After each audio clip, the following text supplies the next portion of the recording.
Ella entregó a su hijo en un orfanato. Y años después, el rey descubrió que era su heredero. El aire de invierno en el palacio de Liswald parecía suspendido en cristales. Afuera, la escarcha trepaba por las rejas de hierro forjado. Las fuentes estaban congeladas y el cielo tenía ese tono azul ceniza que solo se veía antes de una nevada. Dentro del palacio, sin embargo, el calor era abrumador. Candelabros encendidos lanzaban reflejos sobre las paredes doradas, los músicos afinaban discretamente violines y violonchelos, y las conversaciones flotaban entre risas suaves, abanicos agitados y el perfume empolvado de damas vestidas como para exhibirse. Isabelle Logan estaba en los pasillos de servicio, esperando con las manos entrelazadas sobre el regazo. El vestido de muselina blanca que llevaba puesto, aunque limpio y bien ajustado, carecía del menor adorno. Ni perlas, ni encajes, ni cintas de colores. Era una prenda de trabajo, digna, reforzada en los bordes para resistir el roce constante de hilos y agujas. Llevaba también un chal de lana oscura, bordado a mano, doblado sobre los hombros. Sus guantes, ajados en los dedos, revelaban que habían sido usados una y otra vez, remendados con esmero. A través de una de las puertas entreabiertas, alcanzaba a ver el salón principal. Bajo una lluvia de luces doradas, el príncipe Alexander, de pie junto a su madre, conversaba con diplomáticos recién llegados. Su uniforme azul noche resaltaba aún más el corte de su mandíbula, y su porte, más solemne que cuando lo había visto meses atrás, tenía la quietud de alguien que sabía su sitio en el mundo. Isabel bajó la mirada. Lo había amado, o algo parecido al amor. Tal vez un deslumbramiento feroz, rápido y sin retorno. Una doncella del ala este se acercó apresurada. Su voz era suave pero urgente. «Señorita Laurent, la reina madre desea que usted entregue personalmente la capa de gala al príncipe». Isabel alzó la vista con asombro, pero no preguntó por qué. No era su lugar. Asintió y se puso de pie, alisando con ambas manos las arrugas de su falda. La capa era una pieza magnífica, terciopelo escarlata con bordes de armiño, y en la espalda el escudo de armas de la casa de Thalberg, bordado a mano con hilo de oro y seda azul. Isabel había pasado semanas trabajando en ella, doblada sobre el bastidor en silencio, noche tras noche, dejando que cada puntada calmara un poco el temblor que aún le quedaba en el pecho. Tomó la prenda entre los brazos y caminó tras la doncella por un pasillo lateral que desembocaba en el salón. Los guardias abrieron una puerta secundaria y por un instante el sonido de la música la envolvió como una ola. El suelo resplandecía bajo las luces. Las mujeres giraban con sus faldas amplias y los hombres inclinaban la cabeza en reverencia. Todos parecían ajenos a todo excepto a sí mismos. Y entonces la vieron. Fue un murmullo primero. Un susurro arrastrado que se deslizó de un grupo a otro, como si el aire mismo lo llevara. Isabelle lo sintió antes de escucharlo. Su paso se volvió más lento, y aunque mantenía la mirada baja, sabía que los ojos empezaban a volverse hacia ella. La marquesa de Hollen, vestida con una túnica azul pálido y perlas en el cabello, no tardó en hablar. Lo hizo con la dulzura envenenada de quien sabe cómo humillar sin levantar la voz. «Qué interesante elección de mensajera, Majestad», dijo en voz lo suficientemente alta como para ser oída por los presentes. «La misma bordadora que fue vista en el ala este hace unos meses. ¿Qué memoria tienen las paredes del palacio?» La risa de las damas que la rodeaban fue contenida pero punzante. Una de ellas murmuró algo que provocó otra ronda de risitas apenas disimuladas. Isabel sintió el calor subir por su cuello hasta las mejillas. Mantuvo el rostro sereno, pero su respiración se volvió superficial. Las palabras eran suaves, sí, pero no inocentes. Todas las mujeres sabían leerlas por debajo. Sabían lo que insinuaban, que no solo había bordado esa capa, sino que también se había tendido en alguna cama real. Alexander, a escasos metros, levantó la mirada y la vio. Su expresión no cambió. No dijo nada, ni una sola palabra. Isabel se detuvo frente a él y extendió la capa con ambas manos, como si fuera parte de un ritual. El príncipe la tomó sin mirarla a los ojos. La conversación alrededor se había apagado. Había un silencio tenso, sutil, apenas sostenido por los acordes de un minué lejano. Y entonces el momento terminó. Un guardia real se le acercó y le hizo un gesto respetuoso, aunque frío. Isabel entendió la orden sin que se la dieran. Dio media vuelta y caminó hacia la salida.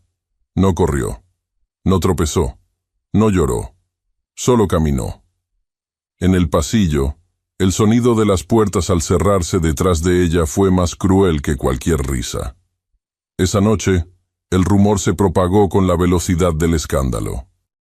Para la mañana siguiente, ya todos los corredores del palacio hablaban de ella. Las criadas cuchicheaban, los lacayos asentían con gravedad. El taller que hasta entonces le encargaba bordados diarios envió una nota breve. No requerimos más servicios por el momento. En la mercería donde compraba hilo y agujas, la dueña fingió no verla. Nadie le extendió crédito. Nadie quiso tocar su nombre. 3 días bastaron para destruir lo que había construido en 5 años. Isabel permaneció en su habitación, mirando por la ventana. La nieve caía en copos gruesos, silenciosos.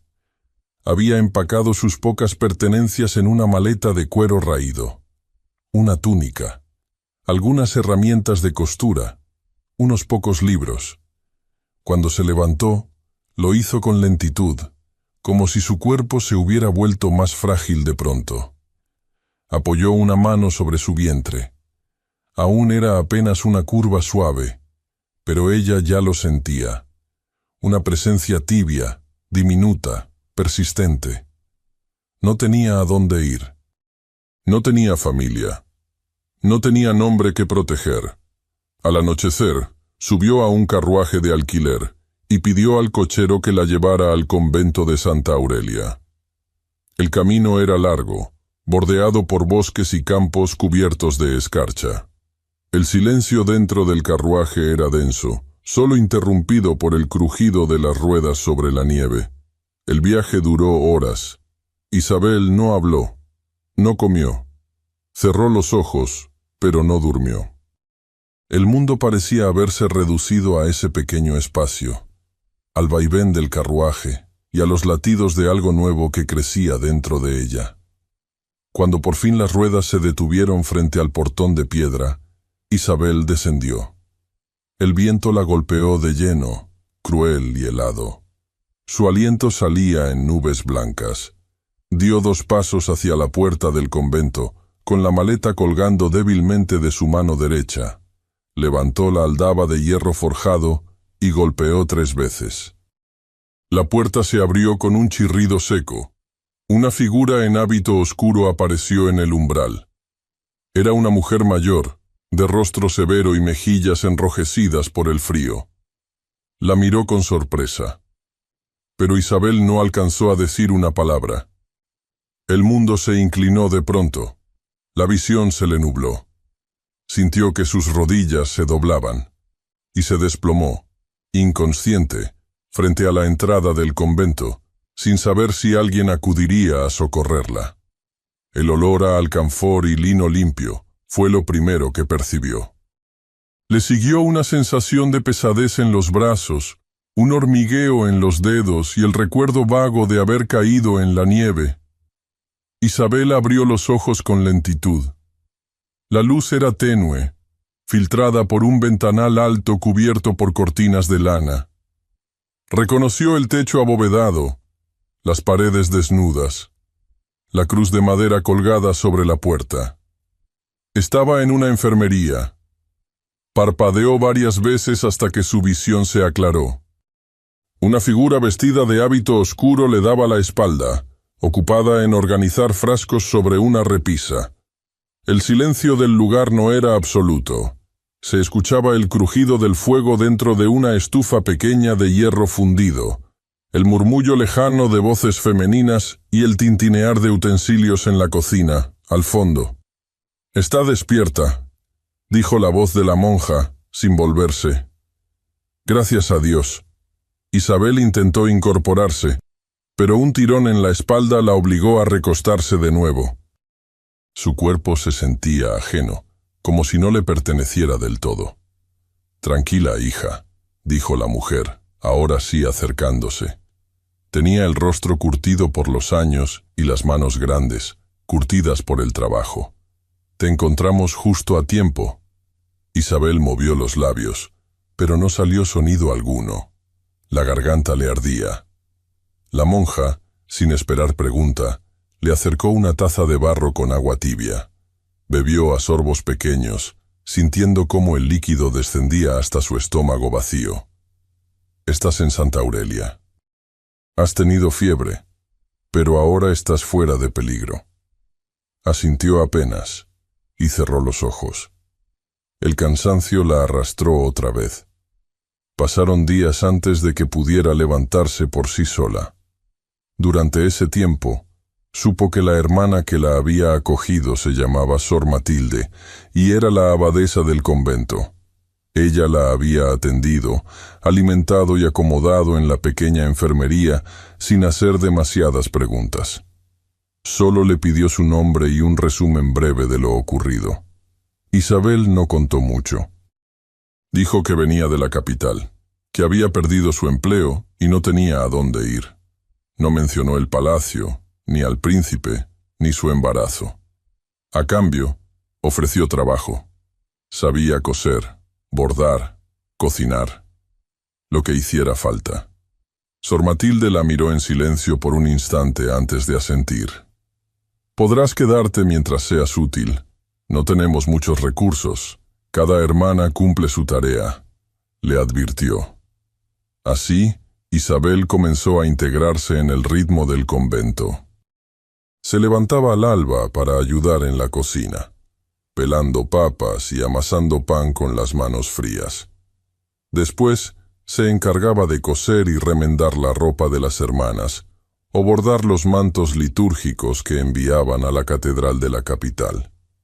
Por las tardes, ayudaba a limpiar los pasillos del hospicio contiguo, donde vivían niños huérfanos bajo el cuidado de las religiosas. Los días eran largos, las noches silenciosas. Con el paso de las semanas, su vientre comenzó a redondearse. El uniforme gris que le habían prestado se ajustaba mal. Algunas novicias la observaban con compasión, otras con recelo. Isabel mantenía la cabeza baja, evitaba los comentarios y seguía trabajando. Una noche, mientras planchaba sábanas en la lavandería, Sor Matilde se le acercó. No hablaba con frecuencia, pero cuando lo hacía, cada palabra tenía peso. «No tienes apellido que te proteja, ni una dote que te respalde», dijo sin rodeos. «Si decides quedarte con el niño, tendrás que buscar una manera de mantenerlo. Nosotras no podremos hacerlo por ti». Isabel asintió en silencio. No supo si esa advertencia era una amenaza o una forma torpe de mostrarle preocupación.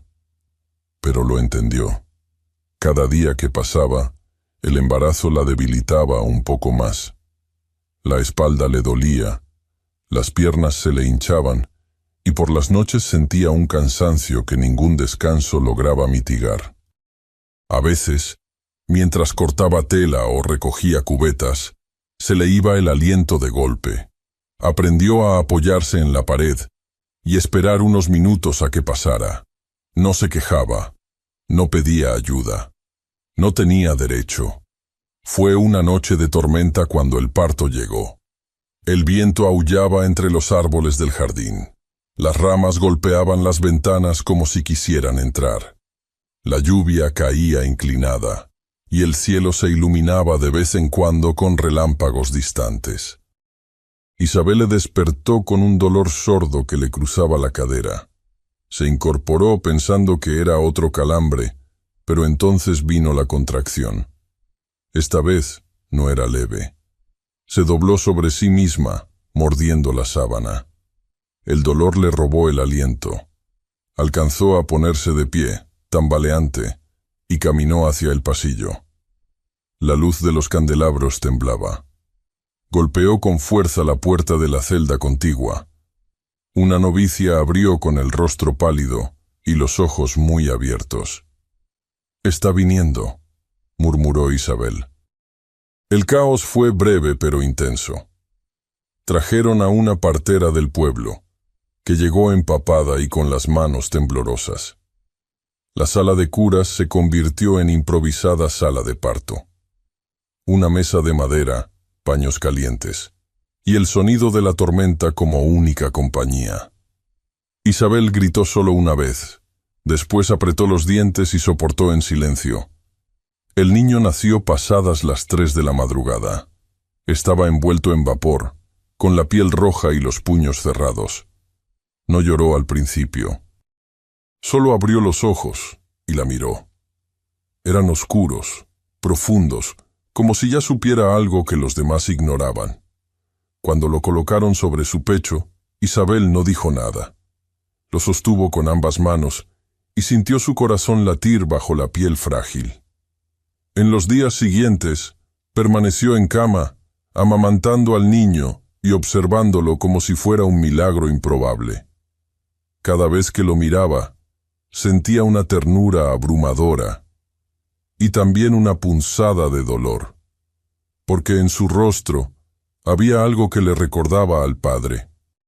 No solo la forma de los ojos, sino la expresión, esa mezcla de gravedad y silencio. Sor Matilde venía a verla a ratos.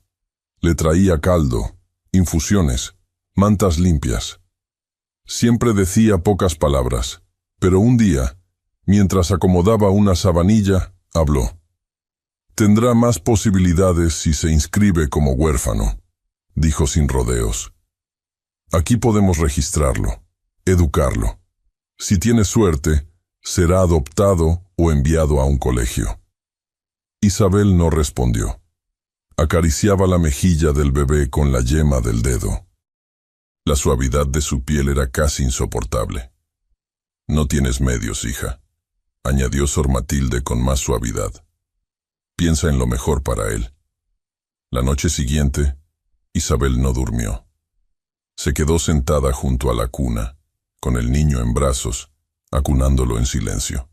Pensó en su nombre, en el suyo, en todo lo que no podría ofrecerle, y en lo que sí podía, una oportunidad de vivir con dignidad, lejos del juicio que la perseguía a ella.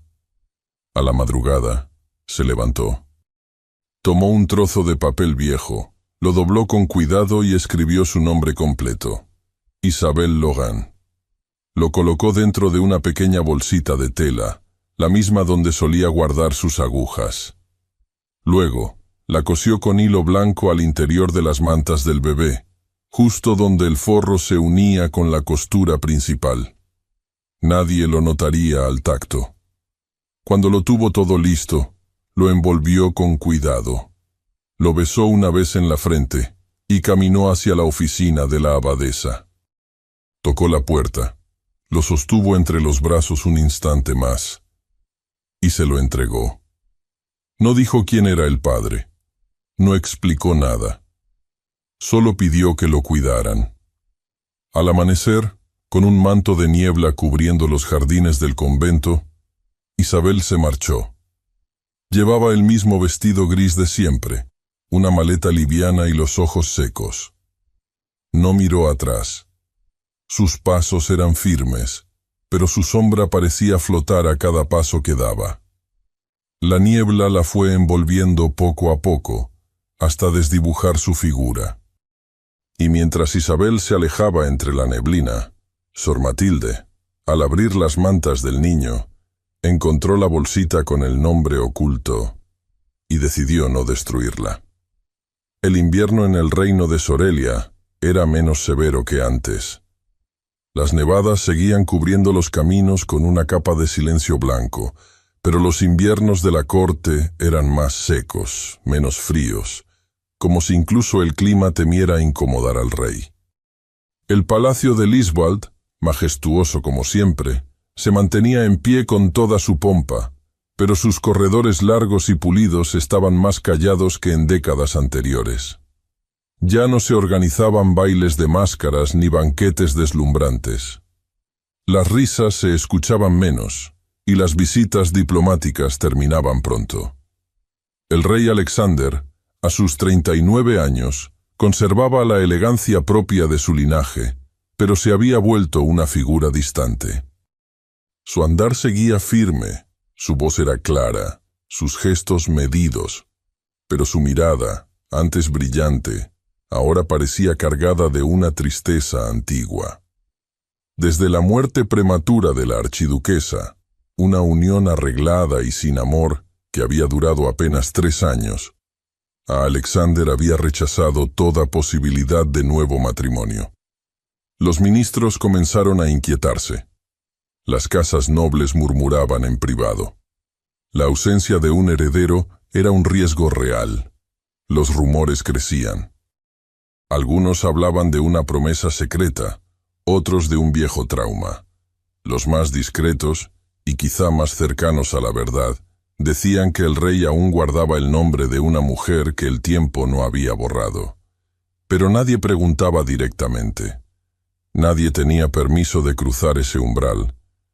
Fue el arzobispo de Sorelia quien, durante una reunión del consejo, sugirió una medida inusual. Quizá su majestad considere visitar el hospicio de Santa Aurelia. La orden ha criado a jóvenes capaces y discretos. Algunos han servido con honor en la administración, otros en la academia. Quizá haya ahí un muchacho digno de ser formado en la corte. Alexander no respondió de inmediato. Observó el mapa desplegado sobre la mesa, las líneas dibujadas con tinta, los nombres de aldeas y caminos. Santa Aurelia. Ese nombre, tan inofensivo, le produjo una vibración tenue en el pecho. No protestó. Asintió, simplemente.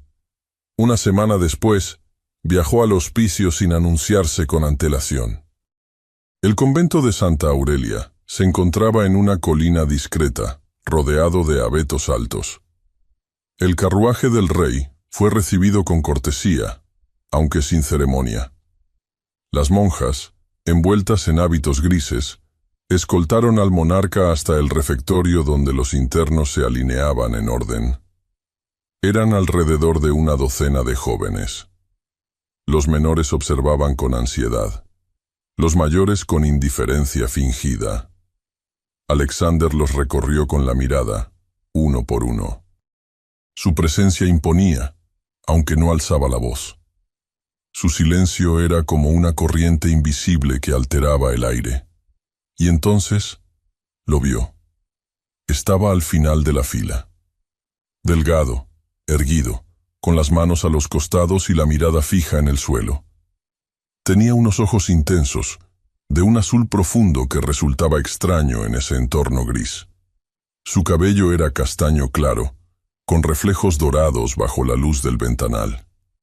Cuando el rey se detuvo frente a él, el joven alzó el rostro. Julien. Así se llamaba, según murmuró una hermana. Solo Julien, ningún apellido, hijo de madre desconocida, nunca reclamado. El rey le hizo 3 preguntas: ¿cuál era su lectura favorita? ¿Qué opinaba del deber? ¿Y qué temía más en la vida? Julien respondió con serenidad, sin pretensión ni temor. Su voz era baja, clara. Elegía las palabras con cuidado, como si entendiera el peso de cada una. Alexander notó algo en su forma de hablar, en su pausa entre frases, en la leve contracción de sus cejas. Notó también algo aún más inquietante, que el muchacho no lo miraba con idolatría ni sumisión, lo miraba con reserva, como si ya supiera quién era, como si ya lo hubiera visto antes, en sueños o en recuerdos que no sabía explicar. El rey se apartó sin decir nada más. Terminó la visita con cortesía y se retiró al carruaje, pero en su interior todo era ruido. De regreso al palacio, apenas habló. No respondió a las preguntas del canciller, ni comentó las condiciones del hospicio. Solo pidió que se le entregaran los archivos de los jóvenes entrevistados. Esa noche, en la soledad de su estudio, Alexander se sentó junto al fuego y comenzó a revisar los informes. Eran breves, firmados por la abadesa de Santa Aurelia. La mayoría contenían nombres, edades, habilidades básicas. En la ficha de Julien, escrita con letra firme, se leía: huérfano entregado por madre soltera. No se conocen datos del padre. Nacido en invierno. Salud robusta. Destacado en lectura, cálculo y latín. Comportamiento reservado, disciplinado, sin incidentes. El rey leyó esas líneas varias veces. Después notó que dentro del sobre había algo más. Una hoja doblada, arrugada por el tiempo. Al tacto. Parecía tela, no papel. La desplegó lentamente. Era un retazo de lino blanco, de unos 5 centímetros. Bordado a mano con hilo marrón, apenas visible por el desgaste. Un nombre. Isabelle Laurent. El corazón del rey dio un vuelco seco. Sus dedos se crisparon en torno al trozo de tela. Por un instante, todo en la habitación se volvió lejano. El crepitar del fuego, la sombra de las cortinas, incluso el peso de la corona sobre el escritorio. Nada existía más allá de esas 2 palabras bordadas a mano. No necesitaba más explicación. No necesitaba pruebas ni juramentos. El nombre era real. Era su nombre. Y la escritura. La puntada delicada, la manera en que la L se curvaba apenas al final, era inconfundible. Alexander se quedó completamente inmóvil, el rostro desencajado por el reconocimiento. El día siguiente amaneció envuelto en neblina, como si el mundo entero hubiera sido sumergido en un suspiro contenido.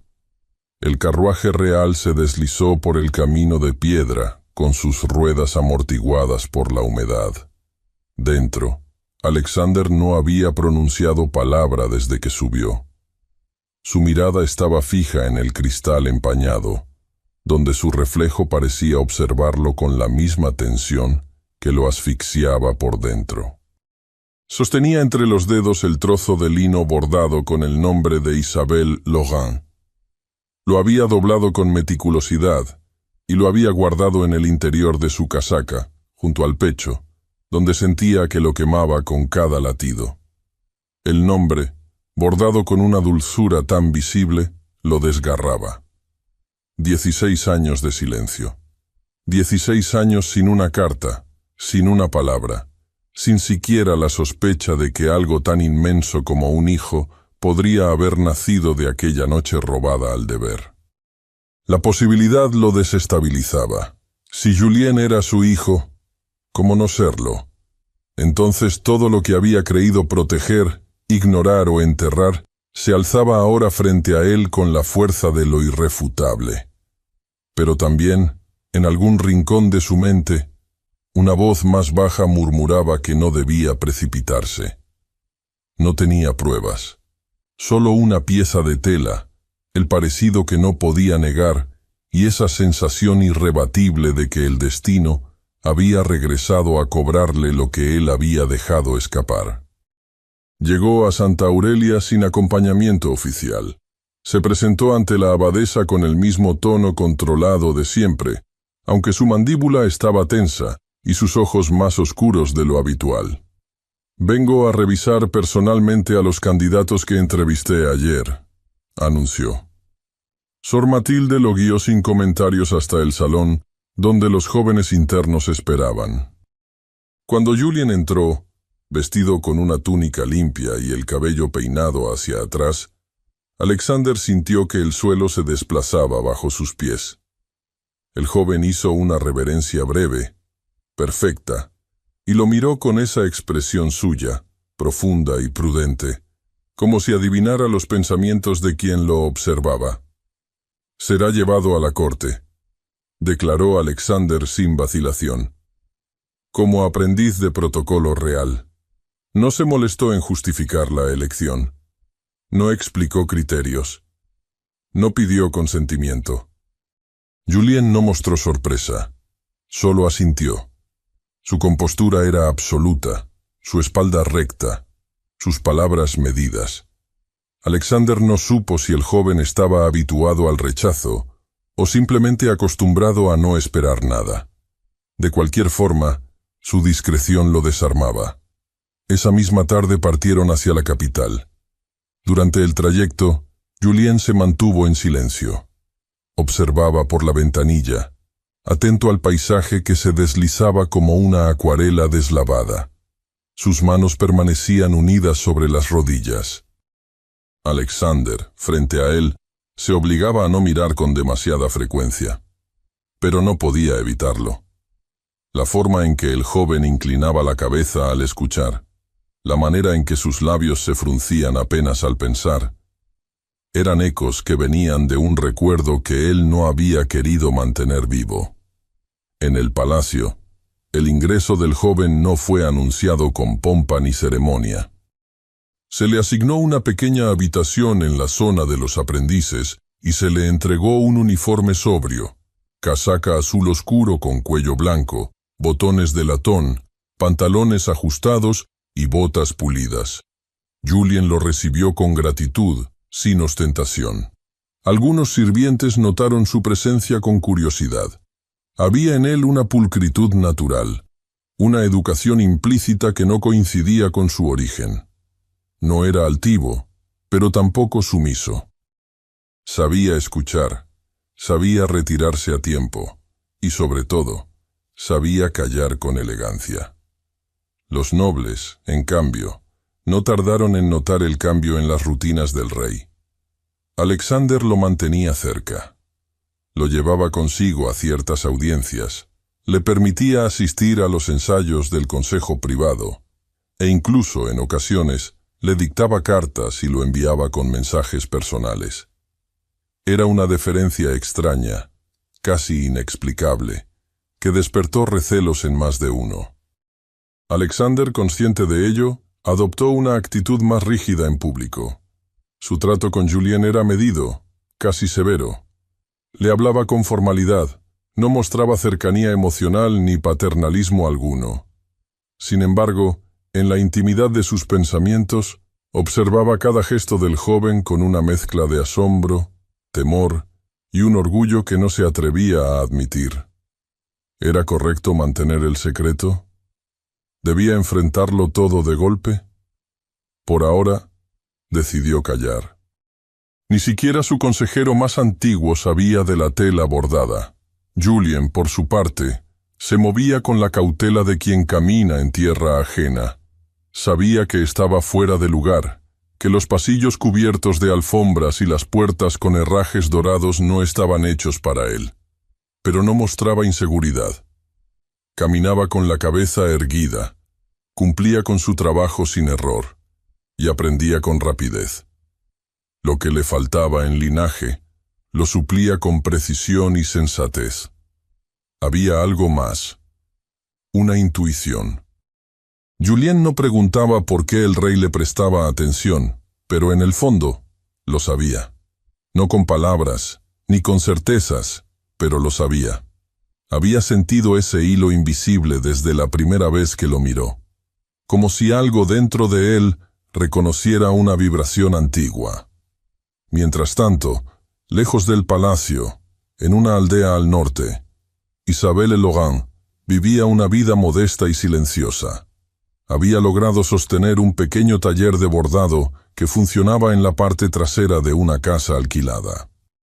Vivía sola, sin compañía, sin escándalos. Bordaba en las mañanas y enseñaba a niñas campesinas en las tardes.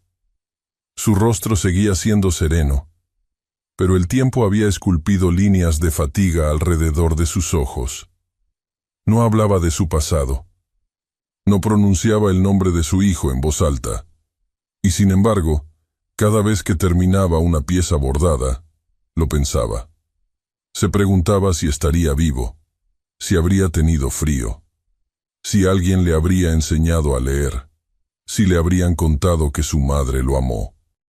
Una mañana, mientras tomaba té frente al fuego, llegó una carta.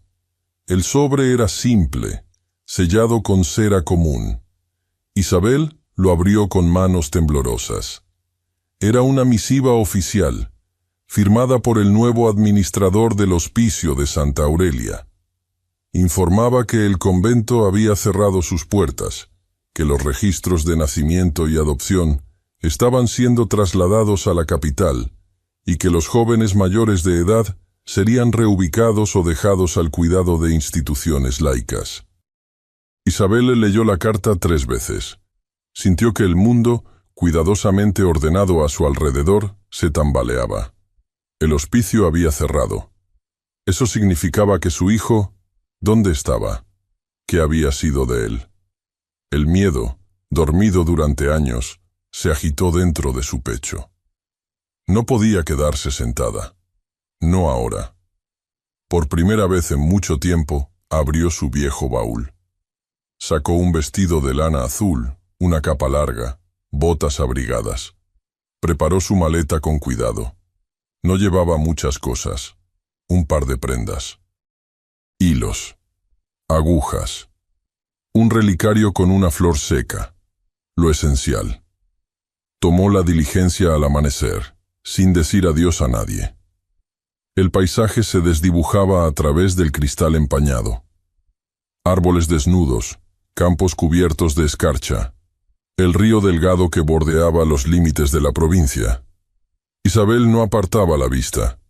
Su rostro era una máscara de calma, pero sus manos no dejaban de apretar el borde de su falda. No sabía a qué se enfrentaría. Solo sabía que debía ir.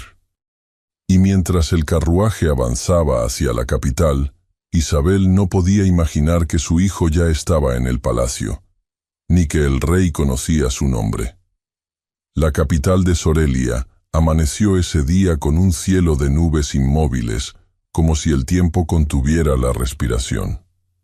Isabel bajó de la diligencia con pasos cautelosos, el rostro medio cubierto por un velo oscuro que le ocultaba la mitad del semblante. Había transcurrido más de una década desde la última vez que pisaba esas calles, y sin embargo, cada adoquín, cada esquina y cada torre de piedra la reconocieron en silencio. Vestía una capa gris, modesta pero limpia, ceñida al cuerpo por el frío persistente. Su vestido azul oscuro, de lana gruesa, tenía un corte sencillo.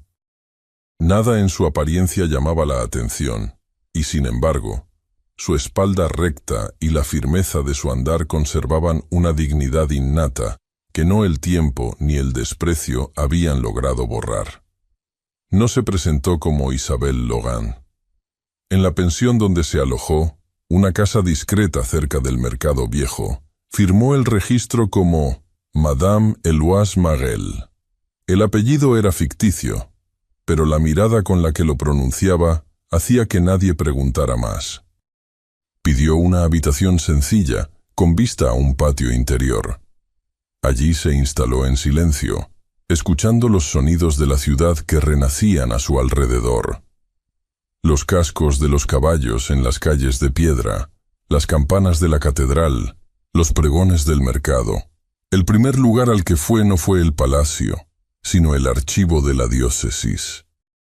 Caminó hasta la oficina anexa a la catedral principal, donde las hermanas encargadas de los registros parroquiales recibían a quien solicitara datos de nacimientos, defunciones o traslados del clero. El edificio olía a incienso antiguo y cera derretida. En las paredes colgaban retratos de obispos pasados, y el silencio solo era interrumpido por el roce de las plumas sobre el papel. Una monja mayor, con anteojos redondos y hábito austero, la recibió sin entusiasmo pero con cortesía. Isabel explicó que buscaba información sobre un joven entregado al hospicio de Santa Aurelia 16 años atrás.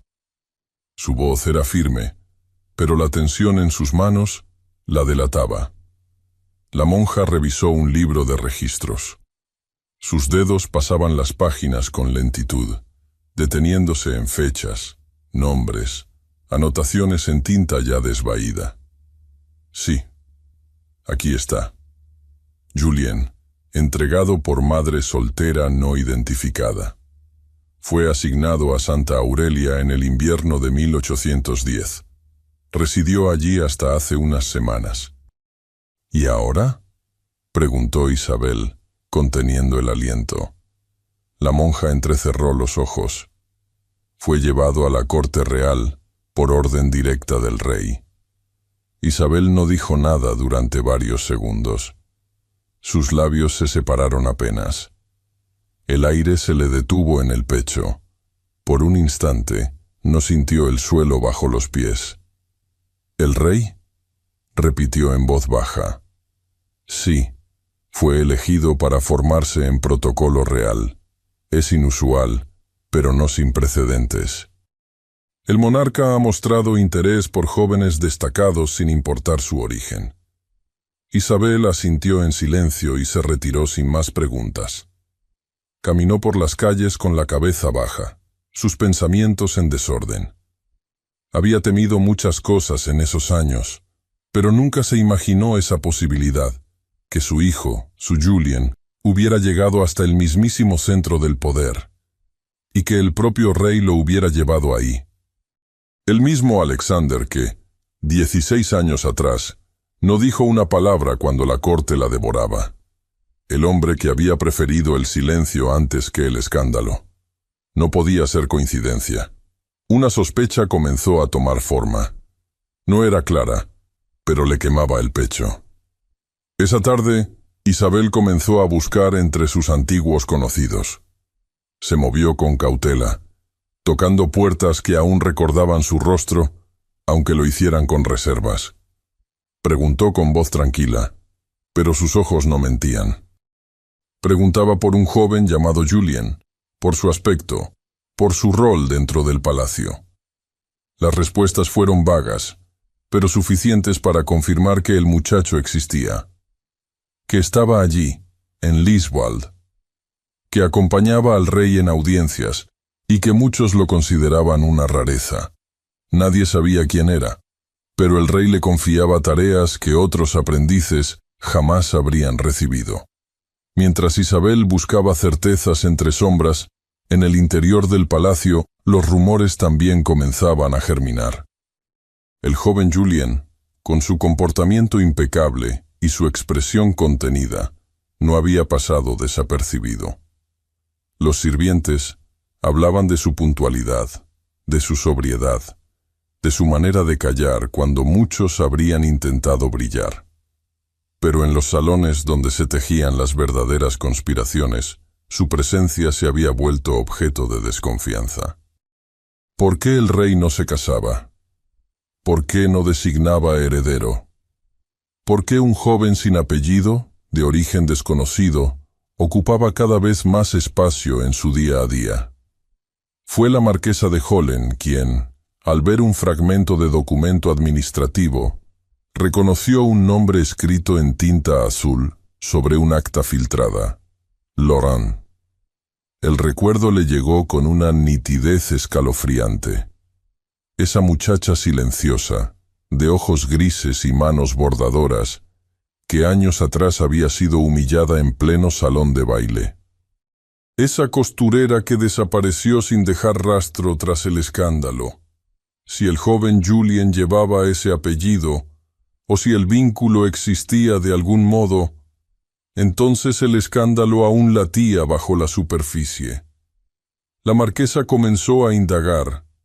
Con su acceso privilegiado al consejo, revisó archivos, interrogó discretamente a personal del hospicio, e insinuó a ciertos nobles que el joven podía ser una invención del rey. un bastardo, tal vez. O peor aún, un intento por ocultar un pecado del pasado, proteger a un hijo ilegítimo mientras se negaba a cumplir con su deber matrimonial. Las palabras se esparcieron como humo. Los nobles conservadores comenzaron a hacer preguntas. Los rumores cruzaban los pasillos como ecos sin dueño. ¿Quién era Julien? ¿Por qué lo protegía el rey? ¿Y por qué nadie sabía de dónde venía? Esa noche, durante una cena de estado, Alexander percibió la tensión, las miradas prolongadas, las frases ambiguas, la cortesía cargada de veneno. Uno de los ministros insinuó que sería prudente formalizar la sucesión antes de que las decisiones impulsivas comprometan la estabilidad del trono. El rey no respondió. Levantó la copa con gesto cortés y observó el reflejo de la luz sobre el vino. Sus ojos permanecieron fijos, su expresión impenetrable. Pero dentro, algo se fracturaba. Al retirarse a sus aposentos, pidió que no lo siguieran. Una hora después, su consejero más antiguo cruzó la puerta, sin haber sido llamado. Llevaba en el rostro una mezcla de lealtad y preocupación. «Majestad», dijo, «debo preguntar, ¿qué significa todo esto?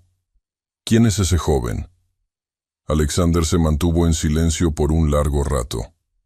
Finalmente, habló. «Puede que sea mi hijo». El consejero no respondió de inmediato. Solo inclinó la cabeza con gravedad. No había escándalo en su mirada, solo la conciencia del peso que esas palabras implicaban. «¿Lo hará público?» «No», dijo el rey. «No por ahora. No arrastraré a Isabel ni a él a la misma humillación que ella vivió. No otra vez». El consejero asintió, comprendiendo sin necesidad de más explicaciones. Alexander se quedó solo. El fuego en la chimenea era tenue, la habitación silenciosa. Al acercarse a su escritorio, notó un pliego doblado con cuidado sobre la superficie. No tenía sello, ni firma, solo una frase escrita en una caligrafía sencilla. «Ella ha vuelto». La nota seguía sobre el escritorio. Alexander no la había tocado desde que la leyó por primera vez, y sin embargo, sus palabras se repetían dentro de su mente con una precisión que lo desquiciaba. «Ella ha vuelto». Nada más. Ni firma, ni advertencia, ni rastro. Solo esa frase, escrita con una letra que no reconocía, pero que lo había sacudido como ningún decreto, ningún ataque político, ninguna amenaza de guerra. Ella, Isabel. Había pasado gran parte de la noche de pie, en su estudio, sin abrir libros ni responder documentos. Se había acercado al ventanal más de una vez, observando el resplandor lejano de las antorchas de los guardias en los jardines y el humo blanco que salía de las chimeneas. A cada paso, una pregunta distinta lo consumía. ¿Dónde estaba? ¿Había venido sola? ¿Sabía lo que había ocurrido con Julien? ¿Había regresado por él? ¿O por otra razón? Al amanecer, no había llegado a ninguna conclusión, pero había tomado una decisión. A las primeras luces del día, convocó al consejo. La orden sorprendió a todos. No era día de reunión. Los asuntos diplomáticos estaban resueltos, y la sesión del Parlamento no exigía su presencia. La invitación, sin embargo, era formal y urgente. El lugar. La sala de mármol del ala este, la más sobria del palacio, reservada para deliberaciones de importancia grave. Los asistentes lo entendieron de inmediato. Se avecinaba una resolución que trastocaría el equilibrio interno de la corte. Los miembros del consejo llegaron uno a uno, envueltos en capas de terciopelo y lana, con los gestos fríos y la voz baja. Algunos venían acompañados por secretarios, otros caminaban solos, con el ceño fruncido por la sospecha.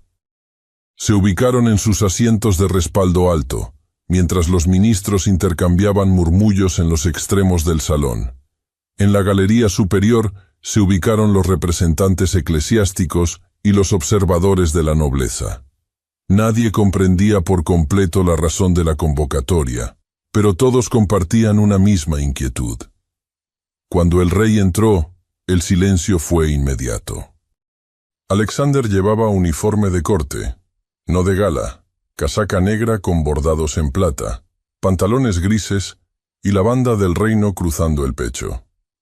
Sin corona, sin anillo real. Solo su presencia, imponente, como siempre.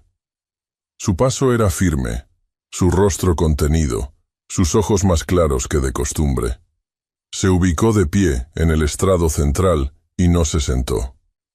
«He convocado esta audiencia para hablar de la sucesión del trono», anunció con voz clara, proyectada, sin dureza, pero sin vacilación. «Sé que la preocupación ha crecido en este consejo y que los rumores han comenzado a reemplazar los hechos». Varios pares de ojos se cruzaron. Un leve murmullo recorrió el fondo del salón. «Durante años me he negado a nombrar heredero», continuó Alexander.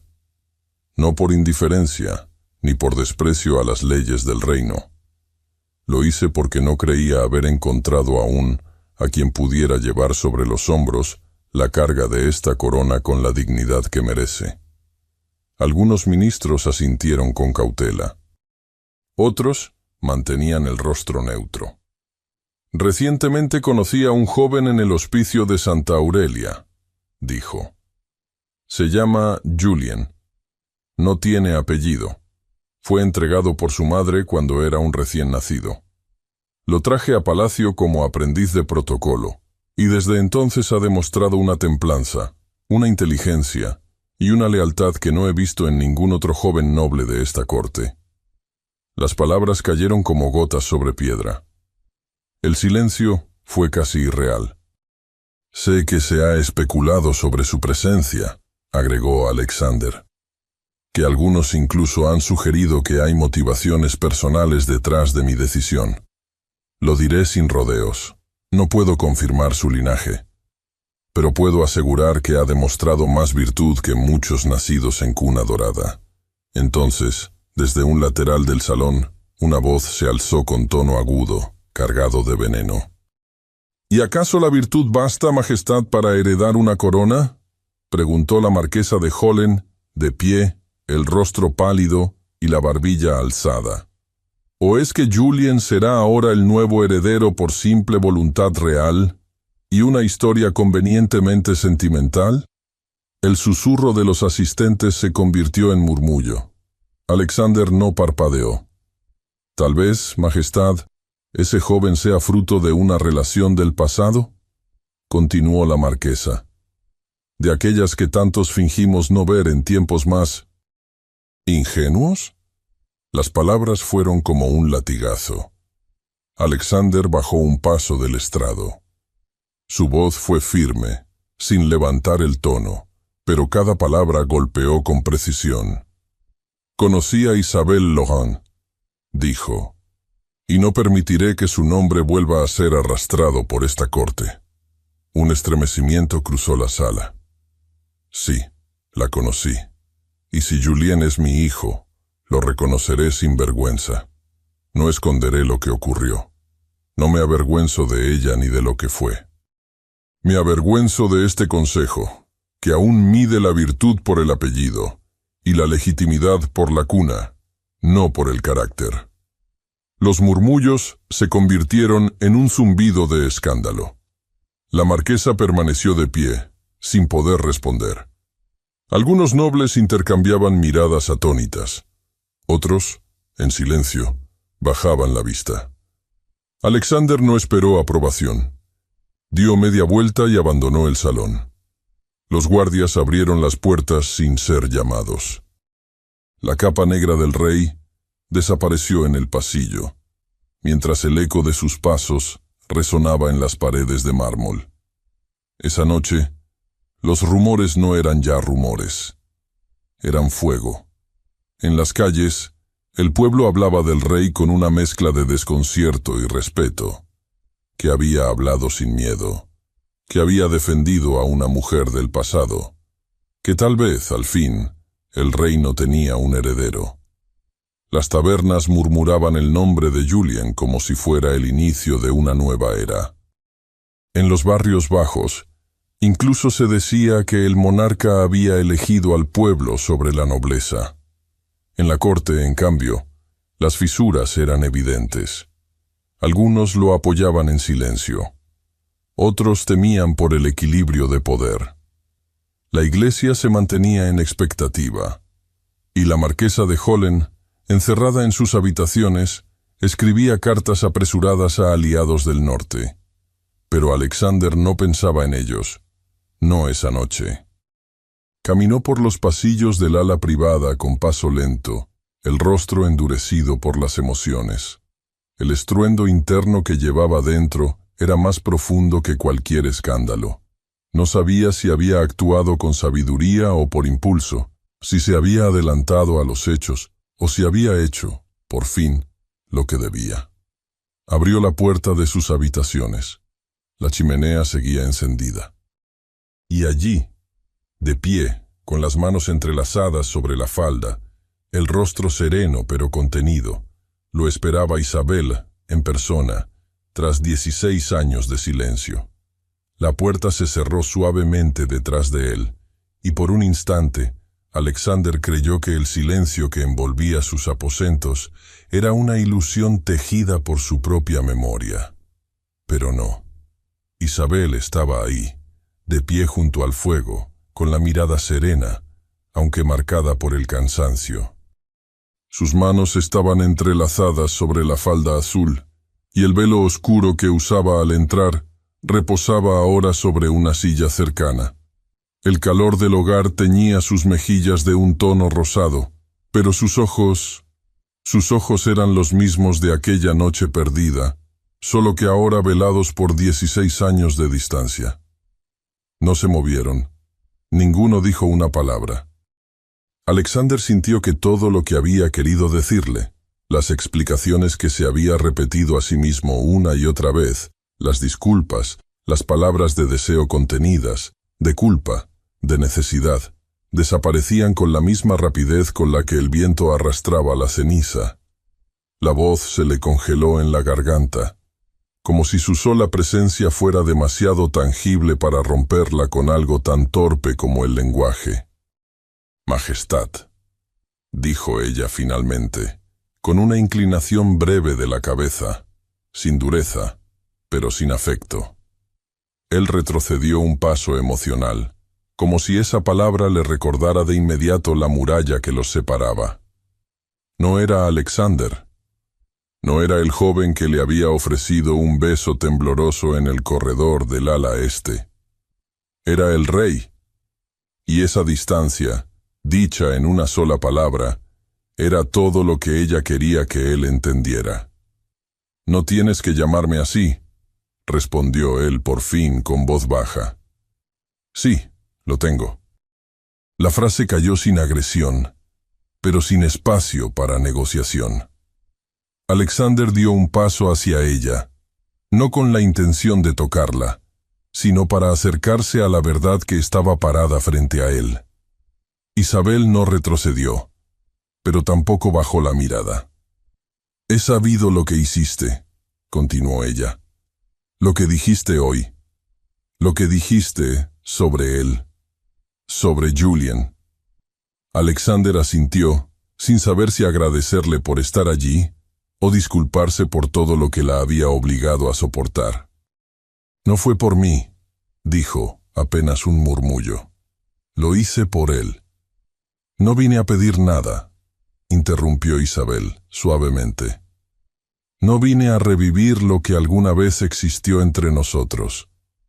Vine porque temía que mi hijo estuviera siendo usado en una red de intereses que no comprende.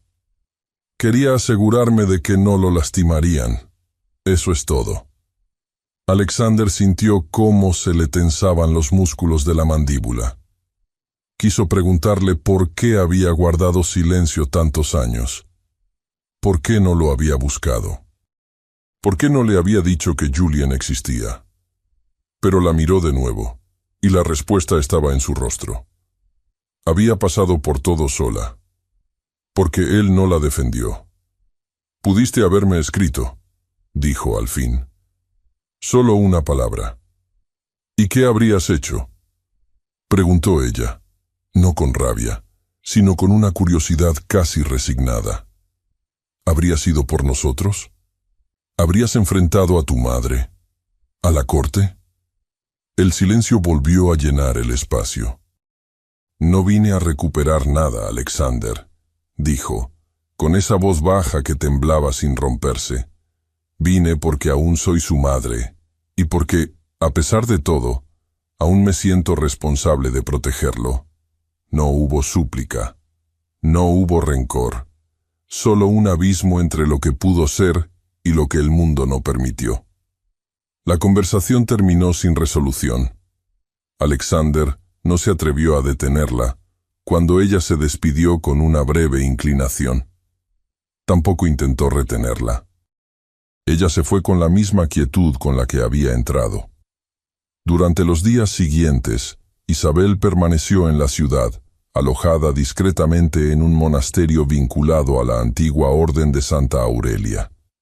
Las hermanas la recibieron sin preguntas, dándole una celda austera, con una cama de hierro, una cruz de madera colgada sobre la pared y una ventana angosta desde donde se veía apenas la silueta de los campanarios de la ciudad. Pasaba las horas en silencio, ayudando en los bordados de las túnicas del altar y lavando utensilios en la cocina. No pedía noticias del palacio. No intentaba ver a Julien. Sabía que cualquier intento directo pondría en riesgo la calma precaria que apenas había conseguido. Alexander no volvió a buscarla. O al menos, no de forma inmediata. No porque no lo deseara, sino porque no sabía cómo hacerlo sin parecer que esperaba algo a cambio.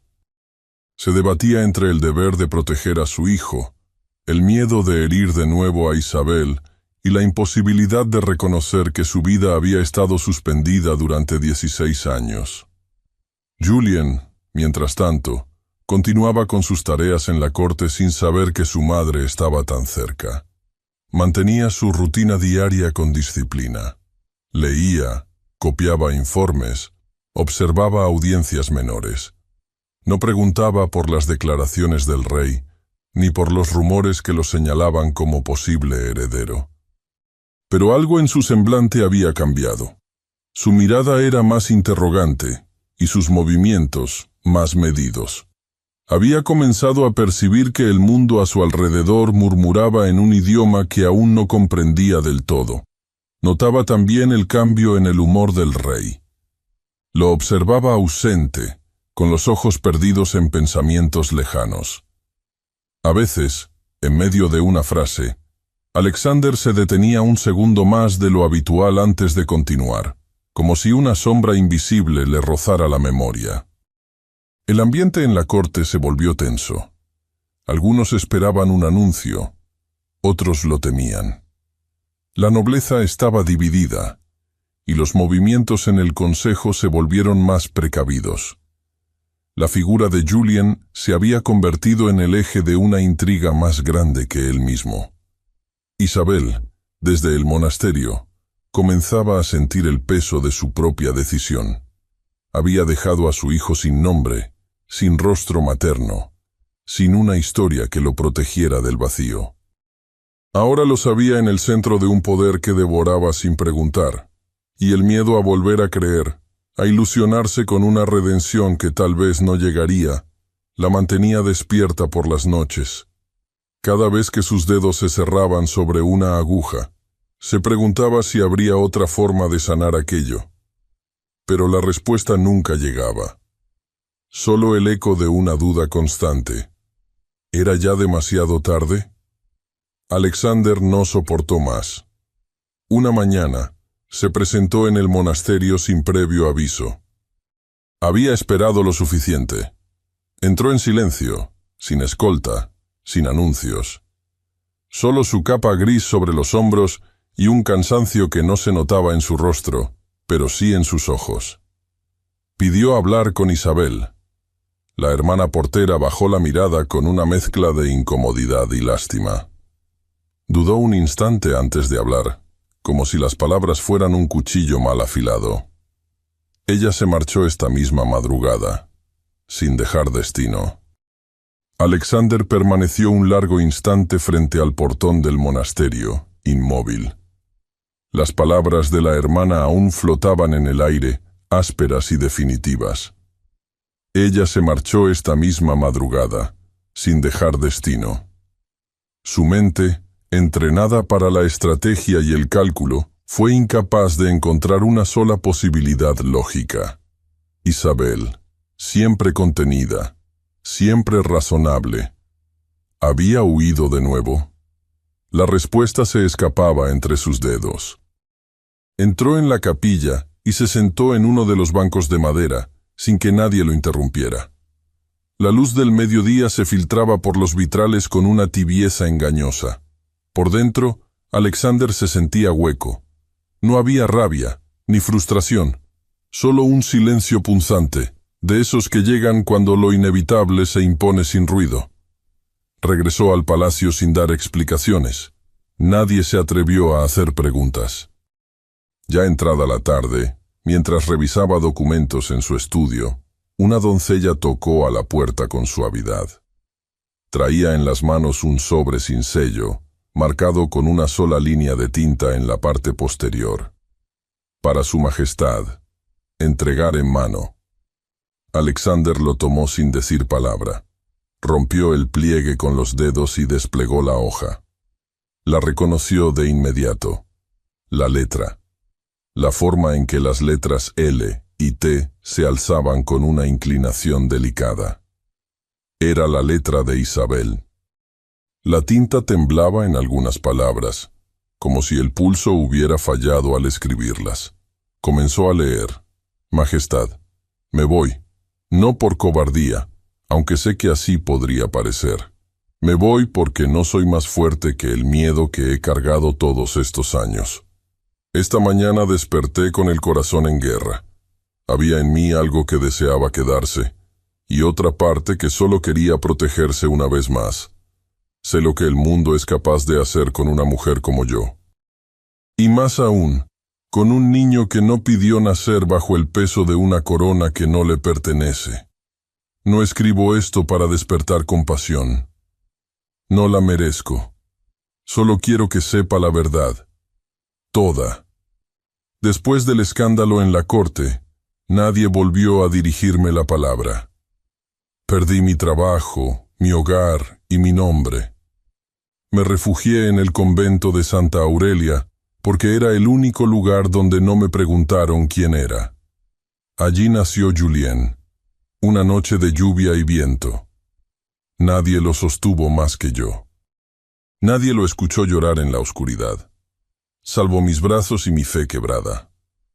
No tenía nada, ni un apellido que ofrecerle, ni un techo que asegurarle. Solo tenía mi amor y el miedo. Pensé que dejándolo en manos de las hermanas, tendría una oportunidad que conmigo nunca tendría. Lo amé incluso antes de que naciera. Lo amé cuando lo entregué. Lo amé cada día que pasé bordando con los dedos rotos, imaginando que en algún lugar él respiraba sin dolor. No supe cómo buscar ayuda. No sabía si tú, aún existías para mí. Pero ahora lo sabes. Julien es tu hijo. Lo que hagas con esa verdad es tu decisión. Solo quería que quedara constancia. Isabel. Alexander sostuvo la hoja entre las manos mucho tiempo después de haber terminado de leerla. La luz comenzaba a extinguirse en la habitación, y el papel parecía más delgado, más frágil, como si ya supiera que cargaba el peso de algo irremediable. No había ya lugar para dudas, ni para excusas. Debía hablar con Julien. Lo mandó llamar sin protocolo, sin pretextos. El joven llegó al despacho unos minutos después, aún con el uniforme de tareas menores. Su cabello estaba ligeramente despeinado, y sus ojos, como siempre, contenían más preguntas de las que su voz se atrevía a formular. «¿Majestad?» Alexander lo observó con detenimiento. El parecido era más claro que nunca. La forma del mentón, el arco de las cejas, incluso el modo de mantener la espalda recta en momentos de tensión. Era su hijo. Pero más allá del vínculo de sangre, era alguien que se había formado sin él. Alguien que no le debía nada, y al mismo tiempo lo era todo. «Siéntate», dijo con voz baja. Julian obedeció. El silencio se hizo espeso entre ambos. El rey extendió el papel hacia él. «Tu madre escribió esto». El joven no se movió al principio. Luego tomó la hoja con cuidado y comenzó a leer. La expresión de su rostro se transformó con cada línea. Al principio fue confusión, luego incredulidad, y finalmente algo más profundo. Una mezcla de dolor y asombro que se le dibujó en los ojos como una sombra. Cuando terminó, no dijo nada. Solo apretó los labios y bajó la mirada. «Pensé que me había abandonado», murmuró apenas audible. Alexander se inclinó hacia él, con una pausa que no fue ensayada, sino necesaria. «No lo hizo. Te protegió. A su manera, lo hizo mejor de lo que yo hubiera sabido hacerlo». El silencio volvió, pero ya no era tenso. Era una pausa cargada de emociones que no se necesitaban traducir en palabras. «Quiero verla», dijo Julian levantando la mirada. «Quiero verla ahora». Alexander asintió. Le mostró el sobre. «Fue enviada desde un pueblo al sur de la capital. Es lo único que tenemos. Pero iremos». Esa misma tarde partieron juntos, el rey y su hijo, sin escolta, sin pompa, solo ellos y una carreta discreta, con provisiones para el camino. Julian no preguntó más. Alexander tampoco ofreció respuestas. El trayecto transcurrió entre largos silencios, algunos cómodos, otros cargados de pensamientos no dichos. De vez en cuando, intercambiaban frases breves. «¿La amaste?» «Sí». «¿Por qué no fuiste por ella?» Alexander no respondió de inmediato. «Porque no supe cómo enfrentar lo que no entendía, y porque no tuve el valor de desafiar a todos por una sola verdad». Julian miró por la ventana durante largo tiempo. Luego dijo: «Aún puedes hacerlo». Al atardecer del segundo día, llegaron al pueblo. Era pequeño, con casas de piedra baja, calles de tierra húmeda y faroles de aceite que comenzaban a encenderse. Se dirigieron a la casa donde había sido enviada la carta. Un anciano los recibió en la entrada. Al ver al rey, se inclinó brevemente, sin sorpresa.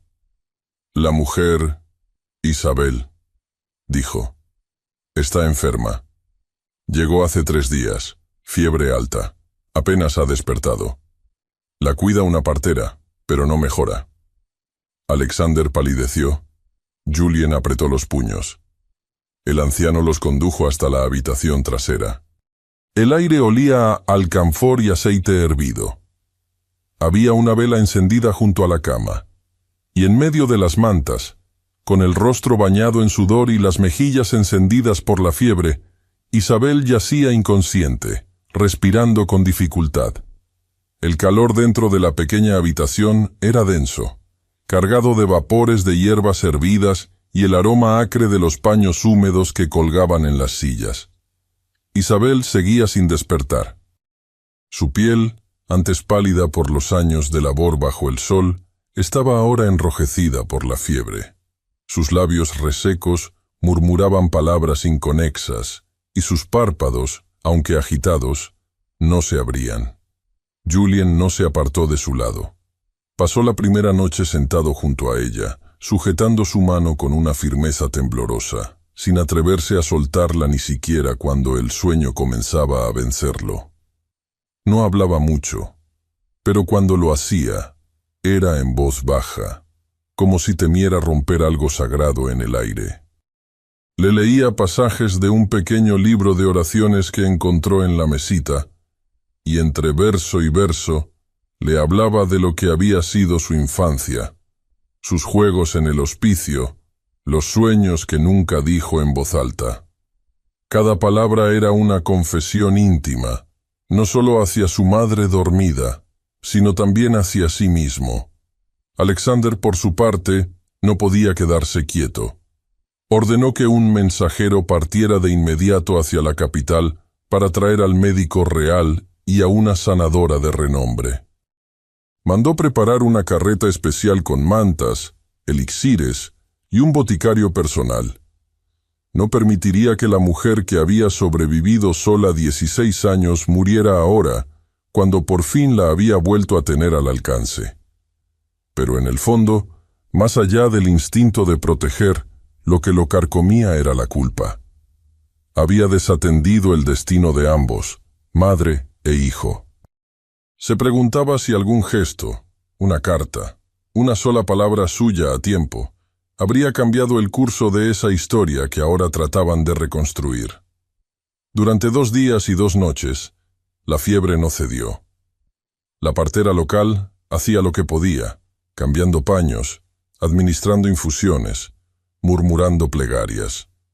Julien no la dejaba sola ni un instante. Alexander entraba en intervalos, preguntaba con la voz contenida, se sentaba unos minutos y luego salía como si el aire le pesara demasiado. La mañana del tercer día, cuando el cielo aún no clareaba del todo, Isabel gimió con suavidad. Julien se enderezó de golpe, temiendo haberlo imaginado. Pero no. Ella volvió a mover los labios, y esta vez sus dedos se cerraron levemente sobre los de él. «Madre», susurró Julien, la voz quebrada, como si la palabra aún le pareciera un lujo imposible. Ella abrió los ojos lentamente, desorientada. Sus pestañas estaban húmedas. Miró hacia la figura que tenía más cerca, y por un momento, la expresión en su rostro fue de pura incredulidad. Luego, sus labios se curvaron apenas en un suspiro tembloroso, y 2 lágrimas cayeron silenciosamente por sus sienes. «¿Eres tú?» Julien no pudo responder. Solo asintió, tragando con dificultad. Su madre volvió a cerrar los ojos un instante, no por agotamiento, sino porque no podía contener la emoción. Cuando volvió a abrirlos, Alexander ya estaba a su lado. Sus miradas se cruzaron. No hubo palabras, solo una comprensión muda, profunda, tejida por años de ausencia, de sufrimiento silencioso, de decisiones hechas sin elección. Había en los ojos de los 3 un pacto implícito. El pasado dolía, pero ya no los gobernaba. Durante los días siguientes, Isabel se recuperó lentamente. Los médicos traídos por el rey confirmaron que su enfermedad no era letal, sino el resultado de un cuerpo agotado por el esfuerzo y el viaje. Con reposo, alimentación adecuada y cuidados constantes, recobraría la salud. Alexander se aseguró de que nada le faltara. Julien no dejó de acompañarla. Le llevaba fruta cortada, la ayudaba a incorporarse, le hablaba con dulzura, como si aún temiera que todo pudiera desvanecerse si dejaba de sostenerlo con palabras. Cuando Isabel pudo sentarse por sí sola y sostener el tazón de caldo que Julien le ofrecía, el rey supo que había llegado el momento. Partieron hacia la capital al amanecer del 5.º día. El carruaje iba acondicionado para Isabel, con almohadas y una manta de lana fina. Julien y Alexander compartían el asiento de enfrente, en un silencio que ya no era incómodo. De vez en cuando, intercambiaban miradas, y aunque pocas veces hablaban, ya había en sus gestos una familiaridad creciente, como si hubieran sido padre e hijo siempre, pero solo ahora tuvieran permiso de reconocerse como tales. Cuando llegaron a Liswald, no hubo anuncio, no hubo trompetas, solo la discreta presencia de la Guardia Real, que abrió paso al carruaje y permitió el ingreso al ala este del palacio. Isabel fue instalada en una habitación sencilla, decorada con buen gusto, lejos del ruido de la corte. Alexander convocó a una audiencia extraordinaria al día siguiente. Esta vez, no buscaba la aprobación del consejo ni el consentimiento de los nobles. Iba a hablar con la verdad. La sala de mármol estaba repleta. Nobles, ministros, prelados. Todos esperaban, algunos con expectativa, otros con sospecha. Las murmuraciones sobre el regreso de Isabel y la enfermedad que la había postrado circulaban con rapidez. La tensión era evidente. Cuando el rey entró, el silencio se impuso. A su derecha caminaba Julien, erguido, tranquilo, sin ostentación. A su izquierda, Isabel, delgada, aún pálida, pero de pie. Llevaba un vestido gris perla, sobrio, y el cabello recogido en un moño bajo. No parecía una costurera ni una reina. Parecía una mujer que había vivido. Alexander tomó su lugar en el estrado, y su voz resonó clara en el mármol. «Hoy no hablo como rey», dijo. «Hablo como hombre, como padre». Los murmullos aumentaron, pero él alzó una mano y el silencio volvió. «Durante años, permití que el miedo y la presión de esta corte dictaran decisiones que no nacieron de mi conciencia. Hoy, frente a ustedes, reconozco a Julien como mi hijo». Hubo un estremecimiento colectivo. Un noble dejó caer su bastón. Una dama se llevó la mano al pecho. No se trata de una imposición, ni de una estrategia. Se trata de virtud. Se trata de amor, de justicia. La marquesa de Hollen, de pie entre los miembros del consejo, alzó la voz. ¿Y pretendes que aceptemos a un bastardo sin linaje como futuro heredero? ¿Que la corona se herede por afectos, no por sangre pura? Alexander descendió un escalón. La miró sin hostilidad, pero con una calma peligrosa.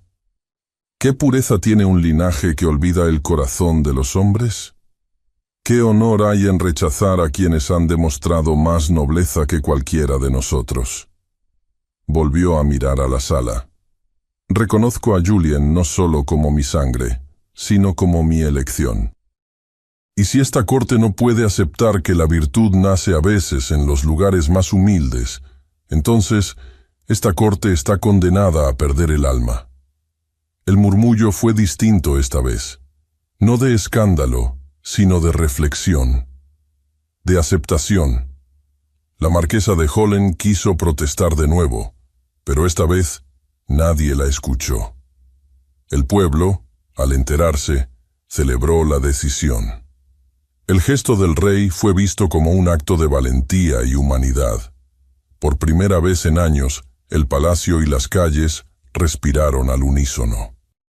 Alexander e Isabel no se dijeron muchas palabras esa noche, pero cuando él tomó su mano para ayudarla a subir los escalones de mármol, ella no la soltó. Y Julien, desde la distancia, los miró con una sonrisa breve y tranquila, como si supiera que, por fin, el tiempo les había concedido algo que el mundo les había negado por tanto tiempo. El aire de primavera tenía una cualidad nueva en Liswald, como si la estación hubiera aprendido a respirar de nuevo, más lenta, más profunda, más suave. Los jardines del palacio estallaban en color, magnolias blancas, camelias ruborizadas y lilas tempranas cuyas flores perfumaban los senderos de piedra con dulzura inconfundible. Incluso los muros de la vieja muralla parecían menos severos, como si el paso del invierno no solo hubiera traído deshielo, sino también perdón. Habían pasado ya algunos meses desde la proclamación de Julien como heredero legítimo del trono, y aunque los ecos del escándalo todavía persistían en los rincones más conservadores de la corte, el clima general en el reino era de renovación. Había comenzado como un murmullo, luego se volvió palabra y finalmente celebración. La ceremonia no fue tradicional. Alexander no quiso replicar viejas fórmulas. Tampoco Isabel. No hubo coronación solemne en la catedral, ni banquete interminable con vino derramado sobre manteles bordados. Fue algo más íntimo, más verdadero. Una proclamación en el Salón de los Espejos, en presencia del Consejo, representantes de la Iglesia y algunos invitados especiales, seguida por una bendición pública pronunciada desde los balcones del ala norte, donde el rey habló con voz serena pero firme. El amor no obedece al rango, sino a la verdad de los corazones que se reconocen. Las palabras fueron recibidas con un aplauso que brotó primero de las plazas y luego se propagó como una ola por las terrazas del palacio. No se trataba solo de una proclamación real, sino de una declaración de principios que, por primera vez en muchos años, unía al pueblo y al trono en una misma emoción. Julien se mantuvo firme a la derecha de su padre, vestido con un atuendo de príncipe heredero que no ostentaba oro ni insignias innecesarias, sino un bordado sobrio en hilo de plata, hecho a mano por su madre. La capa caía con dignidad sobre sus hombros, y aunque los nervios eran evidentes en sus manos, ligeramente tensas, su mirada reflejaba temple. Después del acto, se celebró una pequeña recepción dentro del Salón de los Tapices, donde la corte, algo incómoda al principio, comenzó a relajarse poco a poco. Las sonrisas de las damas eran tímidas, pero ya no hostiles. Los varones, aunque aún conservaban reservas, inclinaban la cabeza al cruzarse con Isabel. La marquesa de Hollen no asistió. Alexander e Isabel no hablaron mucho durante la velada. Se limitaban a estar cerca uno del otro, intercambiando miradas que decían más que cualquier discurso, compartiendo el raro privilegio de saberse comprendidos sin palabras. No hubo besos públicos ni promesas rimbombantes, solo la tranquilidad de estar juntos, reconocidos, después de tanto. La unión entre ellos no fue formalizada por una boda. Decidieron no hacerlo, no por rebeldía, sino por elección. Habían vivido bajo el peso de los protocolos demasiado tiempo como para rendirse ahora ante un rito vacío. Lo suyo era otra cosa, una alianza tejida con dolor y ternura, con ausencias y reencuentros, con errores reconocidos y amor reconstruido. El pueblo, para sorpresa de muchos, acogió la decisión con gratitud. En las plazas se colgaron cintas azules en honor a la familia real. Las panaderas ofrecían pan dulce gratis durante las festividades y los comerciantes bordaban discretamente la flor de lis en los dobladillos de los manteles como símbolo de renovación. Julien, desde su nueva posición como príncipe heredero, comenzó una intensa preparación bajo la tutela directa del rey. Sus días se llenaron de lecciones sobre historia, diplomacia, estrategias militares, pero también de paseos al lado de su padre, donde más que hablar de leyes o tratados, compartían anécdotas, recuerdos y preguntas sobre el pasado que ambos trataban de comprender. Alexander no lo trataba como a un súbdito, sino como a un hijo. Había una franqueza nueva entre ellos, un lazo que no necesitaba ceremonia para consolidarse. Isabel también encontró su lugar en el nuevo mundo que se les había ofrecido. Aunque oficialmente fue recibida como miembro de la Casa Real, nunca quiso renunciar a su oficio. Instaló un taller en una ala secundaria del palacio, cerca de los antiguos corredores del servicio.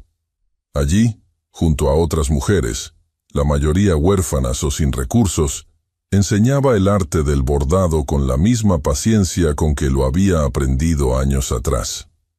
El taller se convirtió pronto en un lugar de esperanza.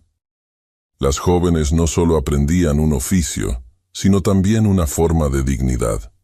Isabel no hablaba mucho de su historia personal, pero las jóvenes sabían, por los susurros en los pasillos, que su historia era la prueba viviente de que las heridas no definen a quien las lleva. Una mañana, Julien pasó por el taller sin anunciarse. Se quedó de pie en la puerta, observando a su madre enseñar a una niña a bordar una flor sobre lino crudo. No interrumpió. Solo la miró, como quien intenta aprender en silencio de aquello que no se enseña con palabras. La corte, aunque no se transformó de la noche a la mañana, comenzó a ajustarse a los nuevos tiempos. Los nobles más jóvenes imitaban con timidez el ejemplo del rey. Algunos comenzaron a casarse por afecto, no por conveniencia. Las damas dejaron de burlarse de las costureras. Los sirvientes eran saludados por su nombre. Había aún quienes resistían, por supuesto, pero ya no tenían la misma fuerza. El cambio había comenzado, y su origen era tan evidente como inevitable. Una tarde, el rey y Julien salieron a caminar por los jardines. La primavera estaba en su apogeo. Los árboles frutales estaban en flor, y las fuentes murmuraban entre mármol y piedra como si repitieran viejas canciones. Isabelle los esperaba más adelante, sentada en una banca de hierro forjado bajo un arco de glicinas en flor. Alexander caminaba despacio. Julien, a su lado, no decía mucho. Solo miraba el cielo, las flores, las manos de su madre recogidas sobre el regazo. Cuando se acercaron, Isabelle se levantó. El rey le ofreció el brazo, y ella lo tomó sin vacilar. No hicieron alarde. Solo caminaron juntos por los senderos del jardín, como si lo hubieran hecho toda la vida.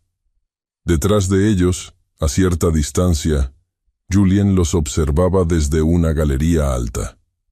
Tenía los brazos cruzados sobre el pretil, el rostro relajado, y la sombra de una sonrisa tranquila en los labios. No necesitaban más, ni coronas, ni títulos, ni promesas, porque ahí, bajo el cielo azul y los árboles en flor, todo estaba dicho. El amor había triunfado sobre el juicio del mundo. Muchas gracias por haber escuchado esta historia hasta el final. Esperamos que te haya emocionado tanto como a nosotros al contarla. Nos encantaría conocer tu opinión. ¿Qué te pareció la historia? Déjanos un comentario contándonos desde dónde nos escuchas y qué fue lo que más te gustó. Califica esta historia del 0 al 10. ¿Qué nota le pones? Si disfrutaste esta historia, no olvides suscribirte al canal y dejar un like como muestra de apoyo. Eso nos motiva mucho a seguir creando y compartiendo más historias llenas de emociones y aprendizajes.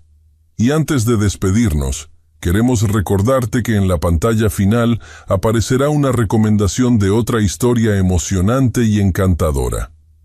Si quieres disfrutarla, solo haz clic en el video. Muchas gracias nuevamente por estar aquí y nos vemos en la próxima historia.